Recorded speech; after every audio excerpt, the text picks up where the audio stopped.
নমস্কাৰ বন্ধুসকল, মই আপোনালোক সকলোকে মোৰ চেনেললৈ স্বাগতম জনাইছোঁ। বন্ধুসকল, মোৰ নাম গোবিন্দ ৰাজ কৰ্মী, ন্যস্ত বাস্তু এক্সপাৰ্ট নিউমেৰলজিষ্ট। বন্ধুসকল, আপোনালোকৰ সুবিধাৰ্থে মই চেনেলটোত বাস্তুৰ সম্পৰ্কে, সংখ্যাতত্বৰ সম্পৰ্কে, জ্যোতিষৰ সম্পৰ্কে, তাৰ লগতে আপোনালোকৰ বিভিন্ন সমস্যাৰ সমাধানৰ উপায়সমূহ সম্পৰ্কে আলোচনা কৰি থাকোঁ। গতিকে যদিহে আপোনালোকৰ মোৰ চেনেলৰ ভিডিঅ'সমূহ চাই ভাল লাগে, অনুগ্ৰহ কৰি মোৰ চেনেলটো ছাবস্ক্ৰাইব কৰিব, ভিডিঅ'সমূহ লাইক কৰিব, কমেণ্ট কৰিব আৰু যিমান পাৰে শ্বেয়াৰ কৰিব। বন্ধুসকল, আজি মই আপোনালোকৰ লগত জায়ফলৰ কেইটামান চমৎকাৰী উপায় সম্পৰ্কে আলোচনা কৰিবলৈ আগবাঢ়িছোঁ।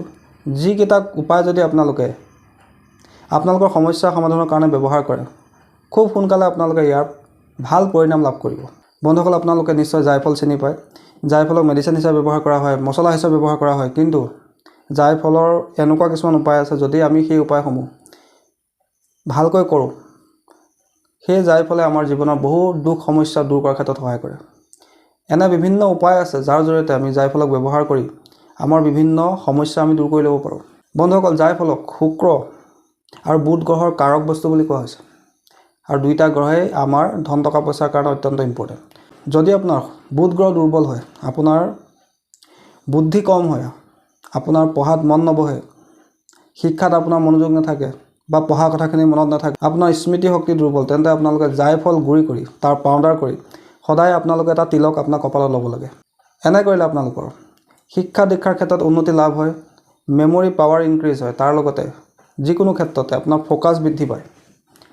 যদি আপোনালোকৰ আৰ্থিক সমস্যা ঘৰৰ পৰা নুগুচে, এটাৰ পিছত এটা আৰ্থিক সমস্যা আপোনাৰ জীৱনলৈ আহিয়ে থাকে, বহুত কষ্ট কৰি ইনকাম কৰে কিন্তু সেই পইচা আপুনি ৰাখিব নোৱাৰে, ধন সঞ্চয় নহয় আপোনালোকৰ, লক্ষ্মী আহে আৰু যায়, তেন্তে আপোনালোকে শুক্ৰবাৰৰ দিনা এটা জায়ফল ৰঙা কাপোৰত বান্ধি মা লক্ষ্মীৰ চৰণত অৰ্পণ কৰি মা লক্ষ্মীৰ মন্ত্ৰ ওম শ্ৰীম মহালক্ষ্মী নমঃ বা ওম শ্ৰীম এই মন্ত্ৰটো আপোনালোকে 108 বাৰ জপ কৰিব আৰু মনে মনে মা লক্ষ্মীক ধন টকা পইচাৰ বৃদ্ধিৰ কাৰণে প্ৰাৰ্থনা কৰিব, সঞ্চয়ৰ কাৰণে প্ৰাৰ্থনা কৰিব। তাৰপিছত আপোনালোকে জায়ফল বান্ধি থোৱা সেই ৰঙা কাপোৰৰ টোপোলাটো যদি আপোনালোকে নিজৰ পইচা থোৱা স্থানত ৰাখি থৈ দিয়ে, তেন্তে আপোনালোকৰ ধন টকা পইচা দিনে দিনে বৃদ্ধি পাবলৈ লয়, আৰ্থিক সমস্যাৰ পৰা লাহে লাহে মুক্তি লাভ হয়, ধন সঞ্চয় হ'বলৈ লয়।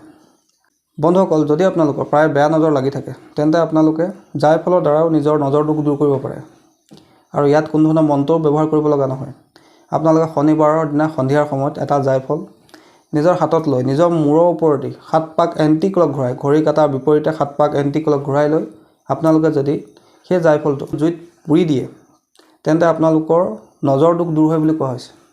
যদি আপোনালোকৰ ব্যৱসায় স্থান আছে, ব্যৱসায় স্থানত আপোনালোকৰ কাষ্টমাৰ সংখ্যা কমি গৈছে, আপোনাৰ দোকানৰ বাকী বহুতো কাষ্টমাৰে খাইছে কিন্তু সেই বাকী দিয়াৰ নাম নলয়, বা আপোনাৰ ব্যৱসায়ত লোকচান হ'বলৈ লৈছে, তেন্তে আপোনালোকে শুক্ৰবাৰৰ দিনা এখন ৰঙা কাপোৰত 3টা জায়ফল, কেইটামান বগা সৰিয়হ, এটুকুৰা কেঁচা হালধি, কেইটামান ইলাচি, গোটেইকেইটা বস্তু আপোনালোকে এটা টোপোলা বনাই আপোনাৰ দোকানৰ মুখ্য দুৱাৰৰ ওপৰত ভিতৰৰ ফালে লগাই ৰাখিব লাগে। এনে কৰিলে আপোনালোকৰ দোকানখন বেয়া নজৰৰ পৰা সুৰক্ষিত হয়, ব্যৱসায় উন্নতি লাভ হয়, কাষ্টমাৰ সংখ্যাও বৃদ্ধি পায়, তাৰোপৰি য'ত ত'ত ফচি থকা পইচাও আপোনাৰ হাতলৈ আহিবলৈ লয়। অৰ্থাৎ জায়ফলে আপোনালোকৰ মানি এট্ৰেকশ্যন কৰাত সহায় কৰে। বন্ধুসকল, যদি আপোনালোকৰ ৰাতি ভালকৈ টোপনি নাহে, বাৰে বাৰে আপুনি সাৰ পাই যায়, সপোনত আপুনি বহুত বেয়া বেয়া বস্তু দেখে, এক্সিডেণ্ট হোৱা দেখে, জুই লগা দেখে বা নিগেটিভ শক্তি আপোনাক আক্ৰমণ কৰা দেখিবলৈ পায়, তেন্তে আপোনালোকে এটা জায়ফল আপোনাৰ নিজৰ গাঁৱত ৰাখি থ'ব। সেই জায়ফলে আপোনালোকৰ টোপনি ভাল অহাত সহায় কৰিব, আপোনাৰ বেয়া সপোন দেখাৰ প্ৰৱণতাও শেষ কৰাত সহায় কৰিব। বন্ধুসকল, যদি আপোনালোকৰ মন অশান্ত হৈ থাকে, আপোনাৰ মন অস্থিৰ হৈ থাকে, ক'তো আপোনাৰ মন নবহে, আপোনাৰ মন আপোনাক উৎসাহ আত্মবিশ্বাস একেবাৰে লাহে লাহে নাইকিয়া হৈ যায়, তেন্তে আপোনালোকে প্ৰত্যেক দিনে জায়ফল গুড়ি কৰি তাৰ পাউডাৰ বনাই অকণমান পাউডাৰ পানীত মিলাই আপোনালোকে স্নান কৰিব লাগে। এনে কৰিলে আপোনালোকৰ শৰীৰ আৰু মনৰ নিগেটিভ এনাৰ্জি দূৰ হয় বুলি কোৱা হৈছে। গতিকে বন্ধুসকল, জায়ফল কেৱল এটা মছলা নহয়, জায়ফলক আমি বিভিন্ন ধৰণে আমাৰ জীৱনৰ সমস্যা দূৰ কৰাৰ ক্ষেত্ৰত ব্যৱহাৰ কৰিব পাৰোঁ।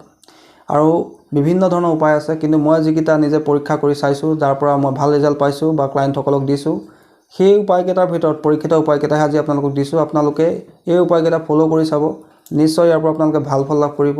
সম্পূৰ্ণ পৰীক্ষিত উপায় বাৰম্বাৰ পৰীক্ষা কৰাৰ পিছত আজি আপোনালোকক মই এইখিনি কৈছোঁ, আপোনালোকে প্ৰয়োগ কৰি চাব, নিশ্চয় ইয়াৰ পৰা আপোনালোকে ভাল ফল লাভ কৰিব।